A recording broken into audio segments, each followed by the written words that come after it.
প্রশ্নহীন এক যন্ত্রে চলছি, খাচ্ছি, ঘুমাচ্ছি, কাজ করছি, কিন্তু বেঁচে নেই। বেশি বকবক করো না।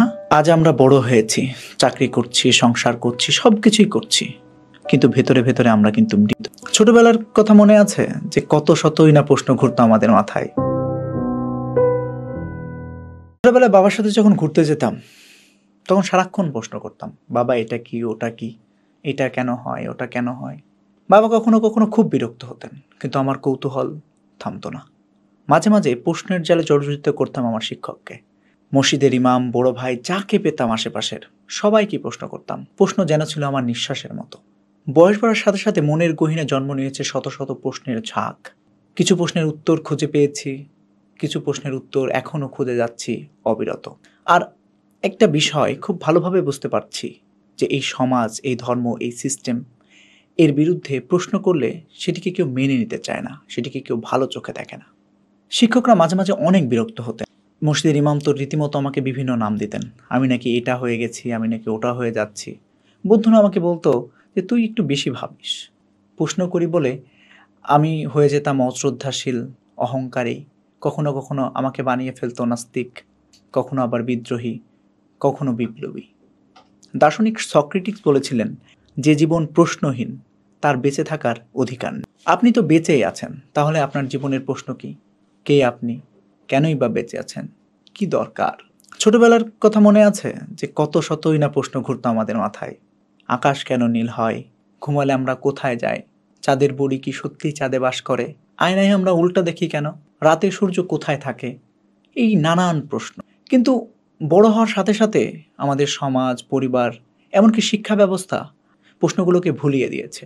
ছোটবেলার সেই কৌতূহল আমরা কোথায় হারিয়ে ফেলেছি। ধর্ম আমাদের ধরিয়ে দিয়েছে এক বিশ্বাস নলা, এই সমাজ আমাদের ফেলে দিয়েছে এক সিস্টেমের মধ্যে। শিক্ষা ব্যবস্থা কিছু প্রশ্নের উত্তর করিয়েছে মুখস্থ, যাচাই করার সুযোগ দেয়নি, ভাবতেও সুযোগ দেয়নি, নিষেধ করেছে। আমাদের বাবা মা, শিক্ষক, সমাজ কেউই আমাদের প্রশ্ন সহ্য করতে চায়নি। বেশি বকবক করো না, যা বলেছি তাই মেনে নাও, এটাই নিয়ম। এভাবেই ধীরে ধীরে আমাদের ভেতরে থাকা প্রশ্নের জালগুলোকে হত্যা করা হয়েছে। আজ আমরা বড় হয়েছি, চাকরি করছি, সংসার করছি, সব কিছুই করছি, কিন্তু ভেতরে ভেতরে আমরা কিন্তু মৃত। কারণ আমরা প্রশ্ন করা ভুলে। কখনো ভেবেছেন ছোটবেলায় হয়তো আমরা অনেক ভালো ছিলাম, তখন আমাদের জীবন আরও সুন্দর ছিল, কারণ তখন বুঝতাম না কিছুই। আমাদের জানতে ইচ্ছা হতো, এই পৃথিবীর অনেক কিছুই আমরা জানতাম না। আমরা শিখতে চাইতাম, বুঝতে চাইতাম, জানতে চাইতাম। কিন্তু এখন আমরা সেই না জানা অনেক প্রশ্নগুলোকে মুখস্থ করে ফেলেছি। তাই জীবনগুলো একঘেয়ে হয়ে গেছে, স্বাধীন হয়ে গেছে। যখন জীবনের কাছ থেকে আমাদের জানার কিছু থাকে না, পাওয়ার কিছু থাকে না, তখনই হয়তোবা আমাদের জীবনটি উদ্দেশ্যহীন হয়ে যায়। সমাজ চায় আপনি বোকা হয়ে থাকেন। কেন জানেন? কারণ প্রশ্ন করলে মানুষের চোখ খুলে যায়, প্রশ্ন করলে সত্য উন্মোচিত হয়ে যায়, আর এই সত্য সবসময় ক্ষমতাশীলদের জন্য বিপজ্জনক। শিক্ষকরা চায় আপনি মুখস্থ করেন, রাজনীতিবিদরা চায় আপনি তাদেরকে অন্ধের মতো অনুসরণ করেন, ধর্মীয় গোড়ারা চায় আপনি চিন্তা করা বন্ধ করে দেন, পরিবার চায় আপনি শুধু নিয়ম মেনে চলেন। এভাবেই ধীরে ধীরে আমাদেরকে বানিয়ে ফেলা হয়েছে প্রশ্নহীন এক যন্ত্রে। চলছি, খাচ্ছি, ঘুমাচ্ছি, কাজ করছি, কিন্তু বেঁচে নেই। সক্রেটিসকে মেরে ফেলা হয়েছিল কেন? তিনি প্রশ্ন করেছিলেন। তিনি মানুষকে শিখিয়েছিলেন অন্ধের মতো বিশ্বাস নয়, প্রশ্ন করতে শিখতে। তাই সমাজ তাকে বিষপান করে হত্যা করেছিল। গ্যালিলিও নির্যাতনের শিকার হয়েছিলেন। কেন জানেন? কারণ তিনি বলেছিলেন পৃথিবী ঘোরে। তিনি প্রশ্ন করেছিলেন প্রচলিত বিশ্বাসের বিরুদ্ধে। আসলে প্রশ্নকারীরাই ইতিহাস বানায়।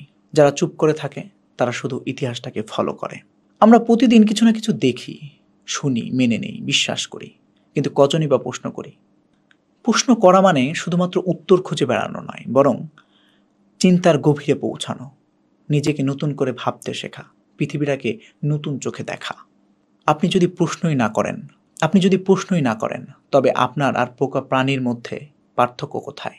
আপনি যখন প্রশ্ন করবেন, এই নিয়মটা কেন এমন, সবাই যে পথে যাচ্ছে আমাকেও কেন সেই পথেই যেতে হবে, আমার পরিবার যেটা বিশ্বাস করে আমাকেই কেন সেটাই বিশ্বাস করতে হবে, তখনই আপনি নিজের অস্তিত্বটাকে বুঝতে পারবেন। প্রশ্ন করা মানে বিদ্রোহ করা। কারণ প্রশ্ন করলেই ভেঙে যায় সকল কুসংস্কার, ভেঙে যায় ভ্রান্ত বিশ্বাস, ভেঙে যায় শোষণের বেড়াজাল। আলবার্ট আইনস্টাইন বলেছিলেন, সবচেয়ে গুরুত্বপূর্ণ বিষয় হলো প্রশ্ন করা কখনো বন্ধ না করা। এই প্রশ্নই আপনাকে মুক্তি দিতে পারে। আমি এ ধরনের কিছু প্রশ্ন করতে থাকব। চাইলে আপনি আপনার উপলব্ধিগুলো আমার সাথে শেয়ার করতে পারেন। আমি আমার সারা জীবনে যে প্রশ্নগুলো আমাকে নতুনভাবে ভাবতে শিখিয়েছে, আমার চিন্তার জগৎকে করেছে উন্মোচিত, সেই সকল প্রশ্নগুলোকে আপনাদের সামনে তুলে ধরব।